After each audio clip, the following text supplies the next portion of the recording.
GT Holidays, South India's #1 travel brand. You know you are special when you're with GT Holidays. பிரபல தொழிலதிபரான விஜய் மல்லையா கடந்த 1998ஆம் ஆண்டு கேரள தேவஸ்தான போர்டுக்கு 30 kilo தங்கம் நன்கொடையாக வழங்கினார். அதன் அடிப்படையில் அந்த தங்கம் தங்க கவசமாக மாற்றப்பட்டது. இதனை அடுத்து தங்க கவசத்தை செப்பனிட்டு கொடுப்பதாக கூறி பெங்களூருவை சேர்ந்த உன்னிகிருஷ்ணன் போத்தி என்பவரிடம் தேவஸ்தானம் சார்பில் நகைகள் கொடுக்கப்பட்டன. அதன்படி தங்க கவசம் செப்பனிடப்பட்டு அதனை தேவஸ்தான போர்டு திரும்ப பெற்றுக்கொண்டது. இத்தகைய சூழலில் கேரள உயர்நீதிமன்றத்தில் சபரிமலை கோயில் சிறப்பு ஆணையர் அறிக்கை ஒன்றை தாக்கல் செய்தார்.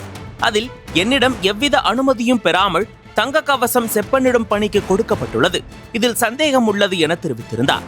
அதன் அடிப்படையில் கேரள உயர்நீதிமன்றம் சட்ட ஒழுங்கு கூடுதல் டிஜிபி வெங்கடேஷ் தலைமையில் சிறப்பு புலனாய்வு குழு அமைத்து விசாரணை மேற்கொள்ள உத்தரவிட்டது. இந்த வழக்கு தொடர்பாக 90 நாட்களில் குற்றப்பத்திரிகை தாக்கல் செய்யாதது ஏன் என உயர்நீதிமன்றம் கேள்வி எழுப்பியிருந்தது. இதனையடுத்து சிறப்பு புலனாய்வு குழு பல்வேறு நடவடிக்கைகளை எடுத்து வருகிறது. அதோடு அமலாக்கத்துறையும் இந்த வழக்கை கையில் எடுத்துள்ளது. இந்த நிலையில் சபரிமலையில் தங்கம் திருட்டு வழக்கில் மலையாள நடிகர் ஜெயராமிடம் சிறப்பு புலனாய்வு குழுவினர் வாக்குமூலம் பதிவு செய்துள்ளனர். அதாவது சபரிமலையிலிருந்து கொண்டு வரப்பட்ட தங்கத்தட்டுகள் சென்னையில் உள்ள அவருடைய இல்லத்தில் வைத்து பூஜை செய்யப்பட்டதாகவும் இது தொடர்பாக சிறப்பு புலனாய்வு குழுவினர் விசாரணை நடத்தினர். நடிகர் ஜெயராம் அளித்த வாக்குமூலத்தில் கடந்த 40 ஆண்டுகளாக சபரிமலை சென்று வருவதால் உன்னிகிருஷ்ணன் போத்தியுடன் பழக்கம் ஏற்பட்டது. சபரிமலை சன்னிதான கதவுக்கான தங்க தகடுகளை வீட்டிற்கு எடுத்து வந்து பூஜித்தால் வளம் பெறும் என உன்னிகிருஷ்ணன் போத்தி கூறினார் என கூறியதாக தகவல் வெளியாகியுள்ளது.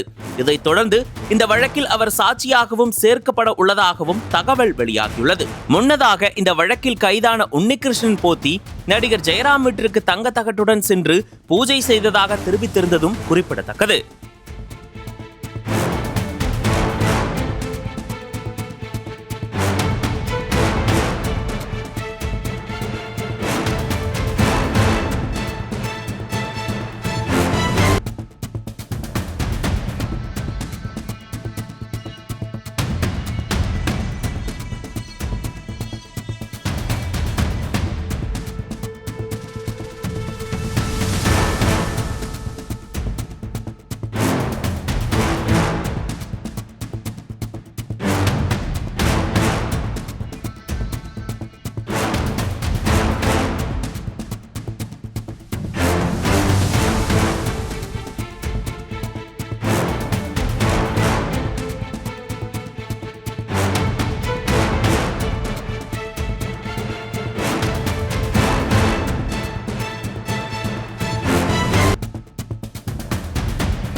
அனல் பறக்கும் செய்திகளை அப்டேட் செய்து கொள்ள நக்கீரன் களத்தை இப்பவே சப்ஸ்கிரைப் பண்ணுங்க.